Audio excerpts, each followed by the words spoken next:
वालेकुम। आज हम अपना चैप्टर स्टार्ट करने वाले हैं फंक्शन एंड लिमिट्स। और इसका मैंने पहले दो पार्ट्स में रिलीज़ करूँगा। पहले पार्ट में जो पार्ट वन है इसमें हम फंक्शंस को समझेंगे। इसके अलावा डोमेन एंड रेंज के कॉन्सेप्ट को समझेंगे। फंक्शन में फिर हम वर्टिकल लाइन टेस्ट को भी समझेंगे, फिर हम हाइपरबोलिक आइडेंटिटीज़ और कुछ इंपॉर्टेंट फंक्शंस या सिमेट्रिक हम चेक करेंगे। इसके अलावा इसके एमसीक्यूज़ को भी इसमें कवर करेंगे। ये नोट्स मैं आपको सेकंड लेक्चर में इसकी लिंक दे दूँगा, क्योंकि मैं पहले लेक्चर में बाकी नोट्स जो उनको साथ अपलोड करूँगा। अच्छा, तो हम स्टार्ट करते हैं आज का लेक्चर जो है हमारा। तो पहले सबसे पहले समझते हैं कि फंक्शंस क्या होते हैं। मिसाल के तौर पे अगर आप ये एज्यूम करें आपके पास दो नॉन एम्प्टी सेट्स हैं, एक ये सेट है एक ये सेट है। और अगर आप ये कहें कि जो आपका पहला सेट है यानी जो सेट ए है, अगर हम इसको सेट ए कहें और ये हमारे पास सेट बी है, ठीक हो गया। अगर ये आपके पास सेट ए है और ये सेट बी है, ठीक है। और अगर हम ये कहें कि जो सेट ए के हैं जितने एलिमेंट्स हैं वो सेट बी के साथ जब रिलेशन बना रहे हैं, तो आप देखें सेट ए का एक एलिमेंट सेट बी के साथ एक रिलेशन बना रहा है, फिर जो एच एलिमेंट है वो जे के साथ, यानी सेट बी के दो हैं, दो यानी सेट बी के साथ दो लिंक्स हैं, लेकिन सेट ए एक ही लिंक कनेक्ट कर रहा है। अब देखें एच एलिमेंट जो है वो जे के साथ कनेक्ट कर रहा है और आई जो है वो एल के साथ कनेक्ट कर रहा है, ठीक है। इनका आई का एल के साथ लिंक बन रहा है। लेकिन अगर आप बी सेट में देखें तो जे के दो लिंक्स बन रहे हैं। तो अगर ऐसा हो तो इसमें मसला नहीं होता, तब भी वो फंक्शन ही होता है। लेकिन अगर हम ये कहें इस सेट में, अगर इधर देखें आप, अगर आप इधर देखें और यहाँ पे देखेंगे जो जी एलिमेंट है वो जी के दो बन रहे हैं, यानी जी के साथ दो कनेक्ट आ रहे हैं, जे और के। अगर ये आ जाए तो आप इसको बोल देंगे ये फंक्शन नहीं होता, ठीक हो गया। अगर जैसे यहाँ पे देखें जी का कनेक्ट एक लिंक जे के साथ बन रहा है और एक लिंक के साथ बन रहा है, मैं इजी टर्म्स में आपके लिए कर रहा हूँ। तो अगर इस तरह का अगर एमसीक्यू आ जाए तो आपको पता होना चाहिए कि ये फंक्शन नहीं हो सकता। अब आएगा एल के साथ हो रहा है उससे ताल्लुक नहीं है। अब आपने सबसे पहले देखना है कि यूनिक एलिमेंट्स। अब देखिए ऊपर डेफिनेशन समझें। The relation which assigns the element of A to unique element of B, ठीक है। जो एक का जो एक का जो रिलेशन है जो असाइन कर रहा है एलिमेंट ए को यूनिक एलिमेंट ऑफ बी के, is called function from A to B, ठीक हो गया। इसमें एक चीज़ कुछ चीज़ और समझ जाएं, जिस तरह जो पहला आपके पास हिस्सा होता है इसमें। अब देखें यहाँ पर हमने कहा है कि फंक्शन हमने इसका बनाया जैसे जी, क्योंकि देखें ना अगर आप यहाँ पे जी जे के साथ कनेक्ट है, एच किसके साथ है, जे के साथ है, और आई जो है एल के साथ है। अब डोमेन जो होती है वो हमेशा ये पार्ट होता है, और आपको बताना चाहिए कि रेंज जो होता है आपका ये होता है, ठीक है।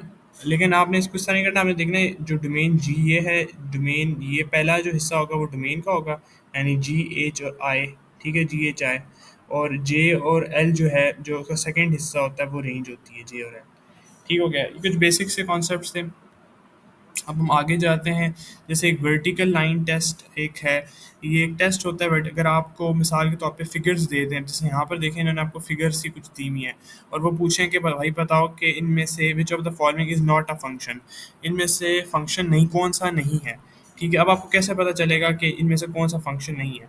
अच्छा, इसके लिए वर्टिकल लाइन टेस्ट है। अगर कोई फिगर दे दे और वो कहे कि भाई इसमें से बताओ कि फंक्शन कौन सा नहीं है, इसके लिए आपके पास क्या है, वर्टिकल लाइन टेस्ट।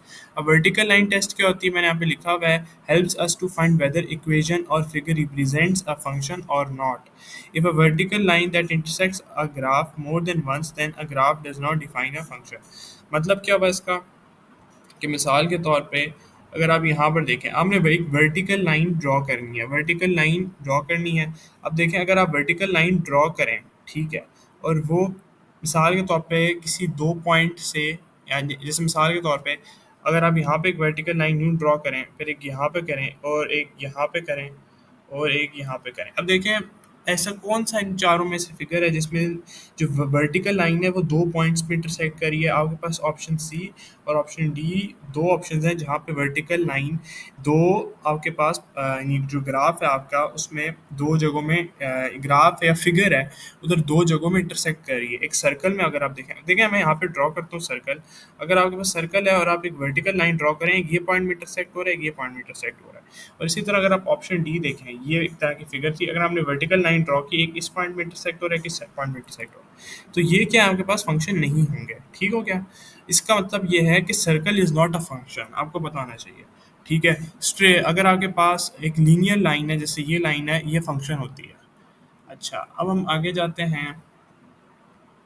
आगे कुछ और कॉन्सेप्ट्स हैं, इसके अलावा कंपोजिशन ऑफ फंक्शन की हम थोड़ी सी बात कर लेते हैं। आपके पास एक्सरसाइज 1.2 या 1.3 के एंड में जो क्वेश्चन थे वो तो आपने करने हैं कंपोजिशन ऑफ फंक्शंस के। ये थोड़े से डिफरेंट से क्वेश्चंस कराऊंगा, आपने वो वाली उनकी प्रैक्टिस कर लेनी है कंपोजिशन ऑफ फंक्शंस के। वो वाले इसमें मैंने कराई नहीं क्योंकि आपकी बुक्स में है, की बुक आपके पास होगी ज़रूर, और वो आपने समझे होंगे, तो इसलिए मैंने वो वाले इसमें हिस्से नहीं कराए। मैंने ज़्यादातर जो एंटी टेस्ट और जो टेक्निकल साइड में ज़रा होते हैं क्वेश्चंस कंपोजिशन ऑफ फंक्शंस के, वो कराएं। अच्छा, अब देखें कि इसको हमने कैसे किया है। उसने कहा भाई कि आपके पास भाई ये फंक्शन है 3x² माइनस 7x माइनस 5। उसने कहा भाई ये बताओ कि अगर f ऑफ x माइनस 2 अगर आप इसके अंदर रखोगे, ठीक है। अब आपने क्या करना है, मैं यहाँ पे चलें इसको इधर कर लेते हैं सवाल को। f of x is equals to, बल्कि इधर ही मैं आपको समझा देता हूँ क्योंकि ये इतना डिफिकल्ट क्वेश्चन नहीं है। अब देखें एफ ऑफ एक्स क्या है, 3x² माइनस 7x माइनस 5। इसकी जगह आपने इसके अंदर ये पुट कर देना है। तो अगर आप ये देखें कि हमने simply F of x minus 2 put किया, ठीक है, इक्वल्स टू, आपने क्या किया कि 3x² था ना, 3x² की जगह x माइनस 2 आ जाएगा, और स्क्वेयर माइनस 7x माइनस 2 और साथ माइनस 5। आपने इसको ओपन करना है, आपके पास ये आंसर बन जाएगा। ठीक हो गया, इसकी आप प्रैक्टिस करना, आप इसको ओपन करें, फार्मूला लगाएं जो ए माइनस बी होल स्क्वायर वाला फार्मूला, और उससे सवाल हो जाएगा। अच्छा, जो ये सेकंड क्वेश्चन है ये थोड़ा सा हल्का, इससे ज़रा ज़रा सा टफ है, लेकिन इतना डिफिकल्ट नहीं है, मतलब टफ है लेकिन नॉट दैट हार्ड, कोई बहुत ज़्यादा कोई जिस तरह मैंने कोई जेई एडवांस का क्वेश्चन दे दिया। आप इस सवाल को देखें, देखिए इसमें आपको उसने कहा है कि एफ ऑफ एक्स किसके इक्वल है, ए कॉस एक्स के। इसने कहा है g of x equals to x cube. तो आपने बताना है एफ डेरिवेटिव, यानी जो आपके पास ये जो लाइन होती है आपको पता होगा, आपने पढ़ लिया होगा कि ये डेरिवेटिव की बात कर, मतलब ऐसी एक आपको ये फिगर आ जाती है derivative of g of x. सबसे पहले आपने एफ का डेरिवेटिव निकालना है। ए कॉस एक्स का डेरिवेटिव क्या होता है, ए कॉस एक्स का होता है, ए कॉस एक्स का होता है sine x, sorry negative sine x. तो हमने एफ डेरिवेटिव ऑफ एक्स क्या आ गया आपके पास, नेगेटिव साइन ऑफ एक्स। फिर उसने कहा उसके अंदर आपने जी ऑफ एक्स को पुट कर देना है, ठीक है, मैंने मतलब माइनस ए साइन एक्स के अंदर आपने जी ऑफ एक्स को पुट कर देना, माइनस ए साइन एक्स क्यूब हो जाएगा वो। ज़ाहिर है जब आप ए जी ऑफ एक्स इसमें पुट करेंगे तो आपके पास क्या आ जाएगा, minus A sine x of x over cube. अच्छा, अच्छा, इस पे सिर्फ आपको पता होना चाहिए कि इस क्वेश्चन में आपने कंफ्यूज नहीं होना कि अक्सर बच्चे इस चीज़ में कंफ्यूज हो जाते हैं कि ये f derivative of g of x क्यों आ रहा है। कंपोजिशन ऑफ फंक्शंस में हमने ऐसी चीज़ें तो पढ़ी नहीं थी। ये थोड़ा सा मतलब आपको थोड़ा सा घुमा फिरा के कॉन्सेप्ट्स आपके देखते हैं, बात वही होती है। अच्छा, ये मैं मुख्तलिफ किस्म के दे रहा हूँ, ये वो क्वेश्चन हैं जो ज़रा से आपके पास टेक्निकल्स हैं। अब आप अगला कर रहे थे, if s into x is equal to sine x and p into x equal to x q plus one, then s of p of x किसकी इक्वल होगा। अच्छा, s of p of x जो आपके पास होगा, आप देखें यहाँ पे मैं कर देता हूँ, यहाँ पे कर देता हूँ s of p of x. S of p of x जो है आपके पास s into x q plus one के इक्वल होगा। ठीक हो गया, ये ज़ाहिर है एस, अब एस आपके पास किसके था, हो जाएगा sine x into x q plus one. ठीक हो गया, ये भी इजी क्वेश्चन है। अब थोड़े से हम अगला कॉन्सेप्ट की तरफ जाते हैं, domain and range of functions. अच्छा, जो domain and range of functions हैं, काफ़ी बच्चे इस पे कंफ्यूज रहते हैं, और आज मैं कोशिश करूँगा कि इसके कॉन्सेप्ट को मैं, क्योंकि इसमें कुछ एंटी टेस्ट के लिहाज से भी क्वेश्चन आएंगे तो उसको भी कवर करूँ। अच्छा, सबसे पहले ना आपने देखना है कि डोमेन एंड रेंज के प्रॉब्लम्स आपके पास मोस्टली दो तरह के आते हैं। एक रैशनल होगा आपके पास और एक रेडिकल फंक्शन से रिलेटेड। रेडिकल होता है आपके पास दो तरह के। रैशनल होता है जैसे आपके पास फ्रैक्शन फॉर्म में आपको दिए हुए, रेडिकल में अंडर रूट वाली क्वेश्चन आ जाते हैं। अब आप सबसे पहले हम क्योंकि डोमेन के कॉन्सेप्ट समझेंगे और हम सबसे पहले देखेंगे रैशनल फंक्शन जो आपके पास। अच्छा, जब भी उसने आपको इस फॉर्म में दिया हुआ हो, जैसे 2x plus one over three x plus four, नीचे x square minus 16 over x plus four, या 4x minus one over three x minus two, या one over x square minus one. ठीक है, ये जैसे चार क्वेश्चन हैं डोमेन के बारे में रैशनल की दी हुई। जब इसने आपको रैशनल के क्वेश्चन दिए हुए हों, उसमें आपने करना ये है कि डिनोमिनेटर को अपने ज़ीरो की इक्वल रख देना है बस। आपने क्या करना है, डिनोमिनेटर को ज़ीरो के इक्वल रखना है। अब देखें यहाँ पे क्या किया कि 3x प्लस फोर को हमने किसके इक्वल रख दिया, ज़ीरो के। ठीक हो गया, आगे 3x equal to minus four, x equal to minus four by three, और ये आपके पास क्या आ गया, x equal to minus four by three, और डोमेन क्या आपके पास आ गई, रियल नंबर माइनस ये माइनस फोर बाई थ्री। अच्छा, डोमेन की जो आपको डेफिनेशन आपको पता होनी चाहिए कि जो जहाँ पे वो डिफाइन ना हो रहा हो। अब देखें, सॉरी, डिफाइन हो रहा हो। अब देखें, अगर आप माइनस फोर बाई थ्री यहाँ पे पुट करेंगे तो आपके पास फंक्शन इन्फिनिटी की तरफ चला जाएगा, क्योंकि नीचे 1/0 फॉर्म जो होती है, आपको पता है ना कि इन्फिनिटी की तरफ ले जाती है क्वेश्चन। तो ये वो नंबर है कि इसको अगर हम ना पुट करें तो आपके पास फंक्शन जो है, जो आपके पास फंक्शन है वो डिफाइन रहता है। क्योंकि देखिए अगर आप यहाँ पे x की जगह -4/3 पुट करें, ठीक है, 3 इंटू, अगर आप देखें मैं आपको बताता हूँ, मैं कॉन्सेप्ट दे रहा हूँ सिर्फ, ठीक है, +4, ये जो आता है आपको जीरो की इक्वल होता है। ठीक है, अगर आप यहाँ पे जीरो हो जाएगा, अगर आपका डिनोमिनेटर जीरो हो जाए, वो तो बन जाएगा इन्फिनिटी की तरफ क्वेश्चन। तो ये इसने डोमेन उसको कहा है कि अगर आप ये नंबर एक्सक्लूड कर दें तो आपके पास फंक्शन जो है आपके पास वो डिफाइंड रहेगा। ठीक है, अब उसके बाद हम नेक्स्ट क्वेश्चन की तरफ जाते हैं।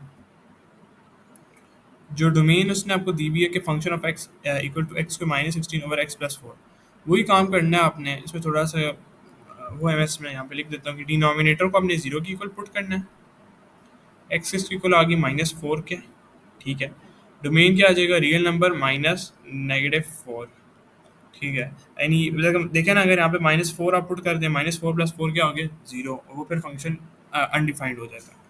इसलिए आपने इस नंबर को अपनी इसकी डोमेन से हटा देना है। अच्छा जी, अगर हम अगला वाला क्वेश्चन देखें, domain of function of x equal to 4x-1/3x-2।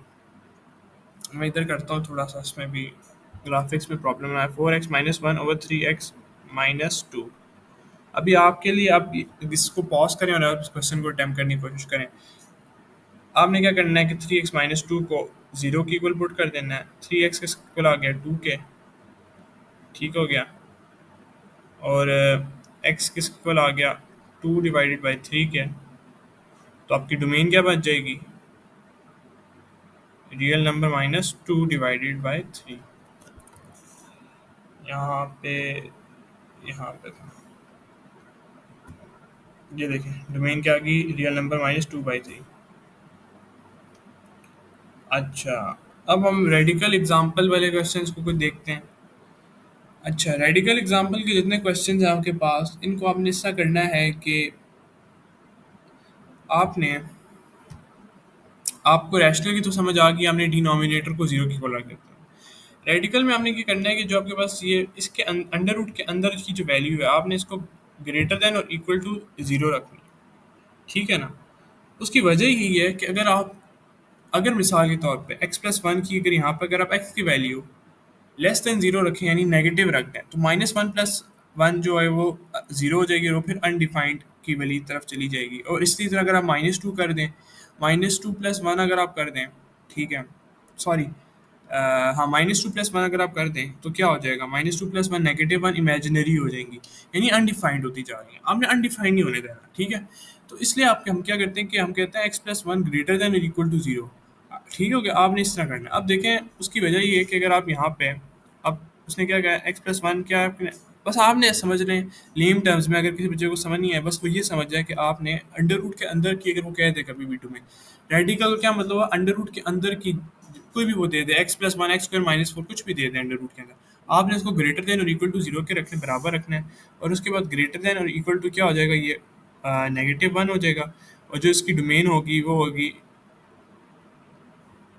क्या हो जाएगी, ये होगी -1 से, अच्छा, यहाँ पे फ़र्क ये है कि यहाँ पे करली ब्रैकेट आएगी। करली ब्रैकेट का मतलब ये होता है इनक्लोज ब्रैकेट आएगी, यानी ये नंबर इंक्लूडेड होगा -1, ठीक है ना। ये नंबर इंक्लूड होगा -1 से लेके इन्फिनिटी तक, यानी ओपन ब्रैकेट का मतलब होता है कि इन्फिनिटी इंक्लूडेड नहीं है। ये मुझे उम्मीद है आपने समझा होगा, ये वाला तो बेसिक कॉन्सेप्ट है, क्योंकि करली ब्रैकेट का मतलब होता है इंक्लोज, मतलब -1 इंक्लूडेड, और इन्फिनिटी तक ये नंबर तक जाते रहेंगे, और इन्फिनिटी जो है वो इंक्लूडेड नहीं होता। ओपन ब्रैकेट ये होती है, क्लोज ये होती है, ज़रा सी जिससे ये होता है। अच्छा, अच्छा, अब हम एक और समझ लेते हैं कि यहाँ पर, अच्छा, 1 मिनट रुके, मैं ऊपर, हाँ, ये वाला मैंने मिस कर दिया शायद, डोमेन ऑफ, हाँ, अच्छा, एक था मैं आपको बताना चाह रहा था, हाँ, ये वाला क्वेश्चन था, डोमेन ऑफ 1/x²-1। अब इसको कैसे करना है, मैं आपको बताया कि हमने नीचे वाली वैल्यू को, क्योंकि रैशनल फॉर्म में दी भी, आपने नीचे वाली वैल्यू को जीरो के बराबर रख दिया, इक्वल टू जीरो कर दिया। x², ये देखें 1/x²-1, ये आ गया, ये नीचे वाली वैल्यू जीरो के बराबर, x की वैल्यू क्या आ गई, +1 और -1। आपने डोमेन क्या रख दी, रियल नंबर यानी ऑल नंबर इंक्लूडेड एक्सेप्ट +1 और -1।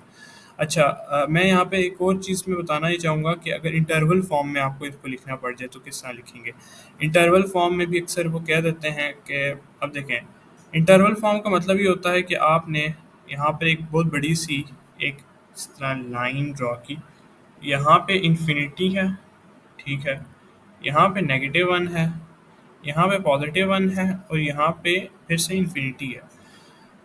आपकी जो डोमेन है वो +1 और -1, मतलब +1 और -1 आपने इसको नहीं रखना, +1 और -1 को आपने नहीं रखना, ठीक है। अब इंटरवल फॉर्म इस तरह की होती है कि ये आपकी इंटरवल फॉर्म मैंने जो ड्रॉ की है ना, अगर इंटरवल फॉर्म में आ जाए तो ये होता है वैसे। इसका मतलब क्या होता है कि ये नेगेटिव इन्फिनिटी है, नेगेटिव इन्फिनिटी, यहाँ पे आपके पास कहीं नंबर -1 होगा, यहाँ पे आपके पास कहीं नंबर +1 होगा और यहाँ पे आपके पास पॉजिटिव इन्फिनिटी होगी। अगर हम ये कहें कि ओपन ब्रैकेट का क्या मैंने क्या मतलब बताया था, ओपन ब्रैकेट का मतलब नंबर जो आप पुट करेंगे यानी नेगेटिव इन्फिनिटी ये इंक्लूडेड नहीं है। यहाँ से लेके -1 तक, -1 भी आपने पुट नहीं करना अपनी डोमेन में, यहाँ तक, ठीक है। आगे मैंने यहाँ पे क्या ड्रॉ की हुई है, यूनियन, ठीक है। यूनियन का मतलब ये मतलब टू बी कंटिन्यूड है, समझ जाए, क्योंकि आप एक एक सेट में दो ही तो एलिमेंट्स पुट कर सकते, मतलब इस ब्रैकेट में आप दो ही तो पुट कर सकते हैं, वो ज़्यादा तो नहीं कर सकते ना, तो इसलिए यूनियन का मतलब होता है कि ये इससे लिंक्ड है, ये मतलब। फिर आपने क्या करना है, यानी हमने कहा नेगेटिव इन्फिनिटी इंक्लूडेड नहीं है, -1 इंक्लूडेड नहीं है, हाँ इसके दरमियान जितने नंबर हैं वो इंक्लूडेड है। फिर हमने क्या कहा कि -1 से लेके 1 तक के दरमियान भी जितने नंबर हैं वो इंक्लूडेड हैं, ठीक है। तो हमने यहाँ पे लिख दिया यूनियन -1 से लेके +1 तक। फिर हमने कहा आगे मज़ीद एक यूनियन आई और फिर हमने कहा कि अब 1 से लेके, यानी 1 जो नंबर है उससे लेके आगे इन्फिनिटी तक जो है, 1 नॉट इंक्लूडेड और इन्फिनिटी नॉट इंक्लूडेड, लेकिन ये नंबर सारे इंक्लूडेड, ठीक है। यानी यहाँ पे भी ये वाला, तो अब यहाँ पे क्या आ जाएगा, 1 से लेके इन्फिनिटी तक के सारे नंबर, 1 और इन्फिनिटी के दरमियान के सारे नंबर इंक्लूडेड, ठीक हो गया। ये एक था क्वेश्चन, इसलिए मैंने कहा ये मैं आपको समझा दूँ। अब हम ज़रा और नीचे जाते हैं, रेडिकल के हो गए क्वेश्चंस। अब हम ज़रा मज़ीद क्वेश्चंस को देखते हैं, रेंज के जो क्वेश्चंस हैं उनको देखते हैं। अच्छा, रेंज के जितने क्वेश्चंस हैं इनका मैं आपको तरीका बताता हूँ। रैशनल की पहले देख लेते हैं। अच्छा, अगर आपके पास ऊपर आ जाए कांस्टेंट नंबर हो, यानी कि 5 हो, 6 नंबर हो, 7 हो, ए हो, बी हो, कुछ भी नंबर हो, कांस्टेंट हो, नीचे आपके पास लीनियर एक्सप्रेशन हो, लीनियर ये होती है ए एक्स प्लस बी की जो फॉर्म होती है, ठीक है। और या आपके पास कांस्टेंट और नीचे अलजेब्रिक हो, कोई भी इस तरह की constant over linear, constant over algebraic, नहीं कांस्टेंट ओवर कुछ भी नीचे आपके पास हो, उसकी जो रेंज होगी आपको पता होनी चाहिए कि रेंज क्या होगी, रियल नंबर -0, ठीक है। यहाँ पे मैंने रेंज लिखी हुई भी है, आपने क्या कर देना है, सिंपली रेंज क्या आ जाएगी, रियल नंबर -0। इसमें और कुछ सोचने की जरूरत नहीं, जब भी constant over linear, constant over algebraic, ठीक है, इसकी क्या रेंज आ जाएगी, रियल नंबर -0। अच्छा, जब भी आपके पास कंडीशन आ जाए कि लीनियर ओवर लीनियर है, लीनियर ओवर क्वाड्रेटिक है, क्वाड्रेटिक ओवर क्वाड्रेटिक फॉर्म आ गई, ठीक है। अगर आप इस तरह की आ जाए, लीनियर ओवर लीनियर है, लीनियर ओवर क्वाड्रेटिक है, यानी कोई ए स्क्वायर प्लस बी है, इस तरह का है, या क्वाड्रेटिक ओवर क्वाड्रेटिक है, कुछ भी इस तरह की, यानी ये वाली कंडीशन आ जाए, जो कि ज़्यादा कंडीशन यही वाली आती है, कांस्टेंट ओवर लीनियर ठीक है आ जाती है, लेकिन ज़्यादा यही कंडीशन इस्तेमाल होगी, 90% ही है। अच्छा, इनको कैसे करना है, आपने लेना है सबसे पहले डेरिवेटिव, डेरिवेटिव ऊपर का ले लें और नीचे का ले लें। डेरिवेटिव क्या हो जाएगा, 7x+1 का 7 और नीचे आ जाएगा 6, रेंज क्या आ जाएगी, ऑल रियल नंबर -7/6, ठीक हो गया। अच्छा, हम नीचे जाते हैं, अगर इस तरह की नंबर का डेरिवेटिव आ जाए, अब देखें हमने जो ऊपर वाला एम किया था, एम सी क्यू यहाँ पे जो हमने किया था, इसमें तो सबसे सिंपल हो गया ना डेरिवेटिव। आपने क्या किया, 7x+1 का डेरिवेटिव क्या आ गया, 7 आ गया आपको डेरिवेटिव, नीचे क्या आ गया, 6 आ गया। हाँ, अब इसका आ जाए, ये भी तो आपके पास कौन सी क्वाड्रेटिक ओवर लीनियर वाली फॉर्म आ गई है, ठीक है। तो अब इसका कैसे करेंगे, क्योंकि इसका तो डेरिवेटिव जो आएगा आपके पास वो तो आ जाएगा 2x/1, ठीक है। अब आपने क्या करना है, आपने डोमेन पुट कर देनी है एक्स की जगह। अब डोमेन इसकी क्या आएगी, मैंने आपको क्या बताया था कि नीचे वाली वैल्यू क्या है, रैशनल फॉर्म में, तो x-4 को आपने कहा था 0 की इक्वल रखना है और x किसकी इक्वल है, 4 की इक्वल। अच्छा, 2x/1 था तो 2x की जगह आपने पुट कर देना है 4, 4 2 ज़र 8, ये आपके पास आ जाएगी इसकी रेंज। तो ये तीन तरह के आपके पास आएंगे, इसके आएंगे सवाल। रेंज रेंज के जितने आएंगे 3 तरह के होंगे। अब आपने ऊपर जो मैंने आपको डोमेन जितनी जिनकी कराई थी, आप उनकी रेंज निकालें, आपके से निकलती नहीं। ठीक है, 3 तरह के आएंगे आपके पास रेंज के क्वेश्चंस। पहला किस तरह का होगा आपके पास कि उसने आपको सिंपली कांस्टेंट ऑफ लीनियर होगा, कांस्टेंट ऑफ अलजेब्रिक होगा, उसमें आपको बताना कि जो रेंज है वो real number minus zero by. हाँ, ज़्यादातर अब क्वेश्चन आते हैं जो लीनियर व लीनियर, लीनियर क्वाड्रेटिक या क्वाड्रेटिक और क्वाड्रेटिक की फॉर्म में। उसमें आपने क्या करना है, आपने ले लेना है डेरिवेटिव। ठीक है क्या? फिर आपके पास एक और तरह के आ जाएंगे, जिस तरह उसमें, हाँ, फिर इसमें भी 2 तरह के हैं जो आपके पास लीनियर लीनियर लीनियर क्वाड्रेटिक में जिसका डोमेन आपके पास, जिसका डेरिवेटिव जो है वो निकल आता है डायरेक्ट ही आपके पास। जैसे 7x है, 6x का डेरिवेटिव 7 और 6। फिर कुछ ऐसे हैं जिसका डेरिवेटिव एक्स स्क्वायर, अगर मिसाल के तौर पे आपको डेरिवेटिव एक्स स्क्वायर का लेना पड़ जाए तो 2x बनेगा, जैसे यहाँ पे था, यहाँ पे 2x आ रहा था, फिर आपने इसकी डोमेन पुट कर देनी है x की जगह, तो आपको आंसर आ जाएगा। अच्छा, रेडिकल की आपको बताना चाहिए कि रेंज ही होती है। कुछ भी रेडिकल आपके पास, जिसकी किसी भी रेडिकल की अभी वो रेंज पूछ रहा है, आपको बताना चाहिए 0 से लेके इन्फिनिटी तक। ठीक है, जीरो इंक्लूडेड। अब ये करली ब्रैकेट है, तो जीरो इंक्लूडेड, लेकिन अप टू इन्फिनिटी तक, मतलब infinity is not included, open bracket आ गया। ये कुछ हाइपरबोलिक आइडेंटिटीज हैं, इनको आप पढ़ लें, एमसीक्यू आ जाता है इससे। जैसे cos hyperbolic square x minus sine hyperbolic square x equal to 1, cos hyperbolic square x plus sine hyperbolic square x equal to cos hyperbolic 2x sine hyperbolic 2x 2 sine hyperbolic x और cos hyperbolic, ये कुछ हैं, ये आप पढ़ लें। कुछ हम अब आगे देखते हैं, टाइप्स ऑफ फंक्शंस की बात करते हैं। अच्छा, अगर आपके पास फंक्शन टाइप्स ऑफ फंक्शन की जरा यहाँ पे देखते हैं, एग्जांपल एक्स स्क्वायर। अच्छा, अगर पॉलिनोमियल फंक्शन की हम बात करें तो आपको पता होगा कि पॉलिनोमियल फंक्शन जैसे x square minus 5x plus 6, 2x square minus 3x minus 2, मतलब पॉलिनोमियल फंक्शन में होते हैं ना कि उसकी पावर आपके पास यानी कम होती जाती है। जैसे एक्स जो आपके पास लीडिंग जो पावर होती है वो फिर यानी डिक्रीज होती रहती है। जैसे वो सेकंड में से एक्स स्क्वायर है, फिर आगे पावर एक कम हुई और यहाँ पे कांस्टेंट टर्म बन गया।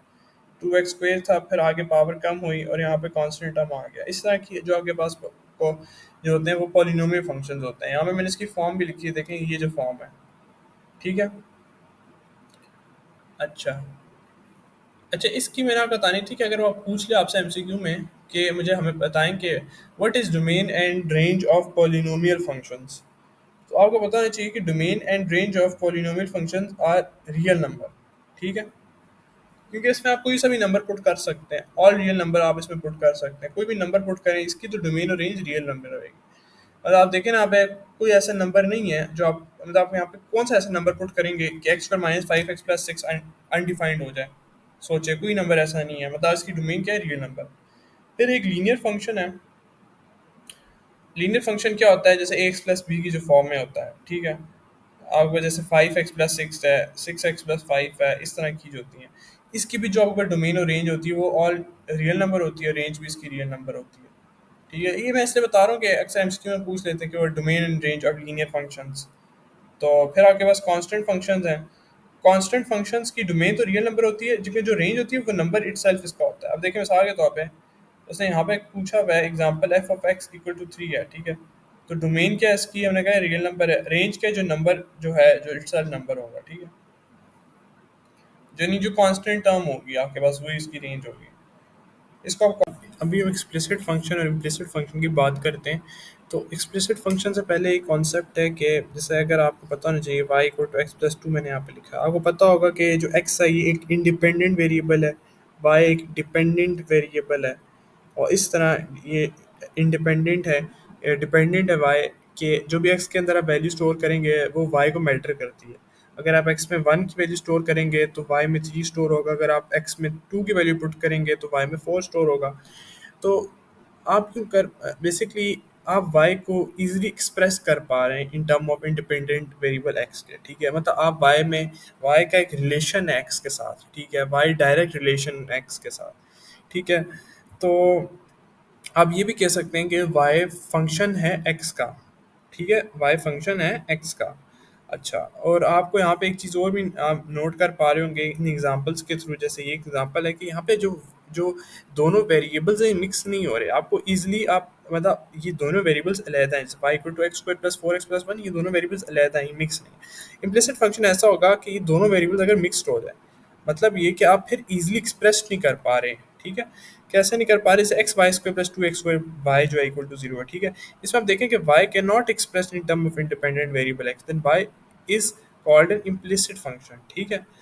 तो ये दो एग्जांपल्स हैं इम्प्लिसिट एक्सप्लिसिट की। अब ये जो हम चैप्टर टू पढ़ेंगे डेरिवेटिव्स वाला, उसमें मैं आपको इनकी शॉर्ट ट्रिक्स बताऊंगा जो इनके डेरिवेटिव लेने का तरीका है। अभी आपको सिर्फ कॉन्सेप्ट का पता होना चाहिए कि इम्प्लिसिट क्या होती है फंक्शन और एक्सप्लिसिट फंक्शन क्या होते हैं। ये अक्सर आपसे पूछ लेते हैं कि जैसे x plus four x plus one है, और वो आपको मुख्तलिफ ना फंक्शन दे देंगे, इम्प्लिसिट है एक्सप्लिसिट है, और मुख्त और दे देंगे एक दो और फंक्शन पढ़ेंगे, वो नाम देते हैं। आपको पता होना चाहिए कि कौन से फंक्शन से ये बिलोंग करते हैं।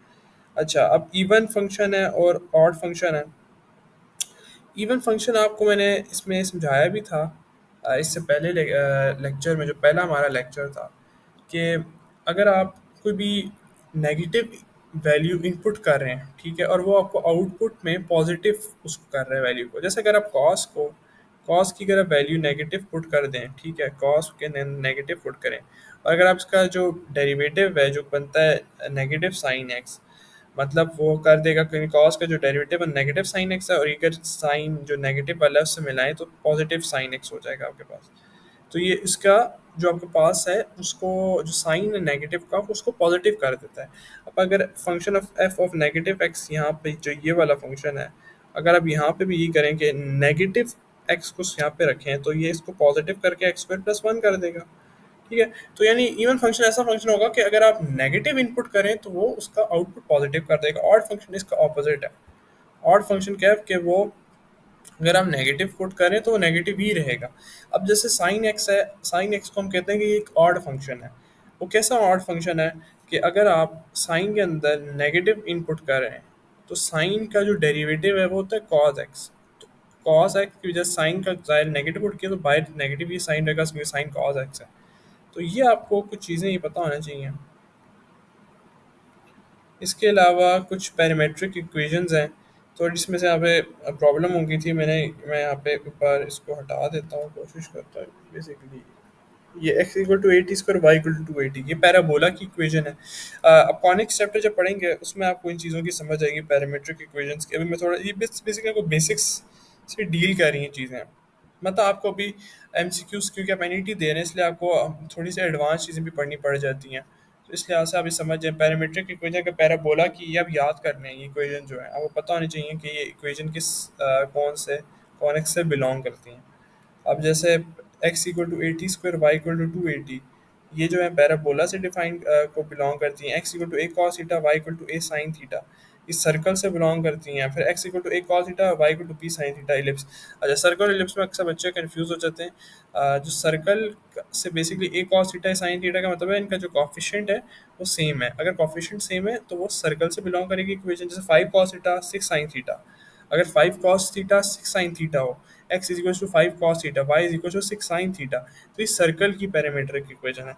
हाँ, अगर हो कि x equal to six cos theta y equal to ten sine theta, तो वो एलिप्स की इक्वेशन है। एक हाइपरबोला की ये इजीली आपको समझ आ जाएगी, x equal to a sec theta y equal to b tan theta, ये हाइपरबोला की इक्वेशन है, ठीक है।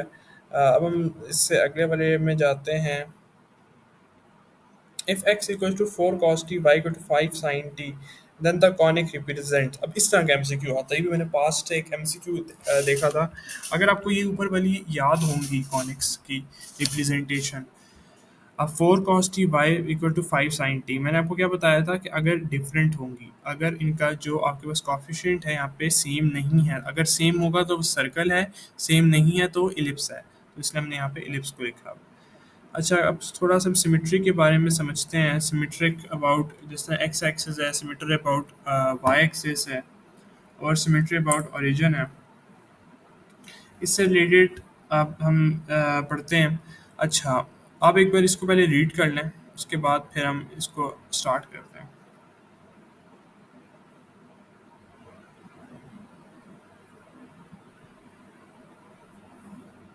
जब मुझे उम्मीद है आपने इसको एक बार गो थ्रू कर लिया होगा इस पैराग्राफ को। तो जो सिमेट्रिक की अगर हम यहाँ पे बात करें, तो अगर आपके पास जैसे मिसाल के तौर पे मैं यहाँ पे इसको लिखता हूँ। अच्छा, सबसे पहले हम सिमेट्रिक अबाउट वाई एक्सिस को देखते हैं। मिसाल के तौर पे सिमेट्री क्या होता है कि ये आपके पास एक क्वाड्रेटिक वो सॉरी आपके पास ग्राफ है, ठीक है। तो और ये आपके पास अगर वाई एक्सिस की इस तरह एक सिमेट्रिक आपके पास बन रही है, ठीक है।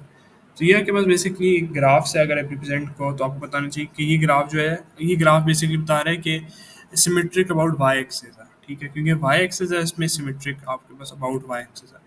तो बेसिकली होती क्या है ये सिमेट्री अबाउट वाई एक्सिस और सिमेट्री अबाउट एक्स एक्सिस और सिमेट्री अबाउट ओरिजिन, इससे हम रिलेटेड जो एमसीक्यूज हम एस के मैंने एंड में दिए हुए हैं जो पास्ट में आए थे। अच्छा, जो सिमेट्री अबाउट वाई एक्सिस है वो ये कि अगर आप आपके पास एक्स वाई है, ठीक है, और अगर आप नेगेटिव की वैल्यू एक्स के साथ लगा दें, ठीक है, यानी जो एक्स की जगह आप नेगेटिव को, यानी जो अगर आपको एक इक्वेशन है जैसे x square plus 4x plus 4y plus 1 मिसाल के तौर पे, ठीक है, और अगर आप यहाँ पे नेगेटिव पुट कर दें एक्स की जगह, ठीक है, अगर हम नेगेटिव पुट कर दें और आपके पास जो इक्वेशन है वो सेम रहे, तो इसका मतलब है कि वो सिमेट्रिक अबाउट वाई एक्सिस है। जैसे नेगेटिव एक्स स्क्वेयर को हमने पुट की तो वो क्या होगी, x square plus 4y plus 1। हाँ, इसका मतलब क्या होगा कि ये जो इक्वेशन है symmetric about y y axis है, क्योंकि हमने यहाँ पे एक्स एक्सिस की जगह जो एक्स है उसमें नेगेटिव को इनपुट किया, ठीक है, हमने एक्स में इसको नेगेटिव को इनपुट किया और इक्वेशन जो थी आपके पास वो ओरिजिनल ही रही, और इक्वेशन जो थी वो ओरिजिनल इक्वेशन ही रही ही रही, ठीक है। तो इसका मतलब होगा कि वो सिमेट्रिक अबाउट वाई एक्सिस होगा। अब वो क्या होगा कि सिमेट्रिक अबाउट एक्स एक्सिस क्या होगा कि अगर आप वाई यानी आपके पास वाई में आप नेगेटिव पुट कर दें, जैसे x square x plus 4y square और प्लस 1 है, अगर वाई की जगह नेगेटिव पुट कर दें, ठीक है, यानी वाई की जगह नेगेटिव पुट कर दें, यानी यूँ कर दें -4y स्क्वेयर प्लस 1 कर दें, तो ये क्या हो जाएगा x plus 4y square plus 1। हाँ, इसका क्या मतलब है कि ये भी क्या है, सिमेट्रिक अबाउट एक्स एक्सिस है, ठीक है। ये क्या होगी, सिमेट्रिक अबाउट एक्स एक्सिस होगी। इसको यूँ समझ लें कि जब सिमेट्रिक अबाउट वाई एक्सिस होगी तो आपने एक्स में नेगेटिव पुट करना है, और अगर आप एक्स में नेगेटिव पुट करेंगे और आपके पास इक्वेशन है वो ओरिजिनल ही इक्वेशन रहेगी, तो इसको बात इसका मतलब होगा कि वो सिमेट्रिक अबाउट वाई एक्सिस है। हाँ, जब आपके पास अगर आपको सिमेट्रिक अबाउट आपने चेक करना है कि वो एक्स एक्सिस है कि नहीं है, तो आपने वाई में नेगेटिव पुट करना है, वाई जो आपके पास इक्वेशन का जो वाई हिस्सा होगा यानी जो ये वाला हिस्सा होगा, और हाँ, और अगर वो अपनी इक्वेशन को यानी जो आपके पास थ्योरी रिटेन करती है तो इसका मतलब होगा कि सिमेट्रिक अबाउट एक्स एक्सिस होगा। अब सिमेट्रिक अबाउट ओरिजिन क्या होता है कि अगर आपके पास मिसाल के तौर पे इक्वेशन है x square plus y square equals to 1, और इसमें जब आपको पूछ ले कि टेल वेदर यानी आपको ऑप्शंस दे कोई, और इसमें क्या कि इनमें से बताओ कि ओरिजिन के सिमेट्रिक कौन सी है, यानी सिमेट्रिक अबाउट ओरिजिन कौन सी है, तो आपने क्या करना है कि एक्स और वाई दोनों में नेगेटिव पुट करना है, ठीक है, इस सिचुएशन में, और आपने दोनों में नेगेटिव पुट करना है और आपने इक्वल टू 1 कर देना है, और ये आपके पास फिर से x square plus y square equal to 1, मतलब वो अपने ओरिजिनल को मेंटेन रख रही है, इक्वेशन को मेंटेन कर रही है, तो इसका मतलब ये सिमेट्रिक अबाउट ओरिजिन है। इसके मैं यहाँ पे देखें, ये मैंने कुछ क्वेश्चंस भी कराए हुए हैं। मिसाल के तौर पे x square -3x plus y square है। अब उसने कहा भाई बताओ कि सिमेट्रिक अबाउट किसके, तो मैंने कहा यहाँ क्योंकि ऑप्शन मैंने डायरेक्ट चेक की हुई है तो ओरिजिन के मुताबिक थी इसकी सिमेट्रिक थी, तो ये मैंने किप्स की बुक से क्वेश्चन देखा था। तो ये सिमेट्रिक अबाउट ओरिजिन है। अब वो कैसे ओरिजिन है, अगर आप यहाँ पे नेगेटिव नेगेटिव पुट कर रहे हैं यानी एक्स की जगह नेगेटिव और वाई की जगह भी नेगेटिव, तो ये अपनी ओरिजिनल इक्वेशन को मेंटेन कर रही है, इसलिए सिमेट्रिक अबाउट वो है। अच्छा, यहाँ पे उसने कहा कि which of the following is an implicit function, ठीक है। अब आप देखें इम्प्लिसिट फंक्शन में से कौन सा वाला है, अब और करें, ये तो है, ठीक है, ये तो एक्सप्रेस्ड इन टर्म ऑफ हो रहा है इंडिपेंडेंट वेरिएबल, नहीं ये तो नहीं हो सकता, ठीक है, ये भी नहीं हो सकता, ठीक है, ये भी नहीं हो सकता। अब देखें यहाँ पे x square plus x y plus y square दोनों वेरिएबल मिक्स आ रहे हैं, इसका मतलब है ये बस इम्प्लिसिट वेरिएबल है, ठीक हो गया। इसके बाद हम अगले एमसीक्यू की तरफ जाते हैं कि उसने कहा check whether x power cube minus y square equal to is symmetric with respect to x axis. अब आपने बताना है कि वो सिमेट्रिक है with respect to x axis या नहीं। मैंने आपको क्या बताया था, अगर हमने चेक करना है सिमेट्रिक है with respect to x axis, तुमने वाई में नेगेटिव पुट करनी है। हम यहाँ पे वाई में देखें हमने नेगेटिव को पुट किया, एक्स की minus y square equal to 2 आ गया, तो which is equal to original expression, so it is symmetric with respect to x axis.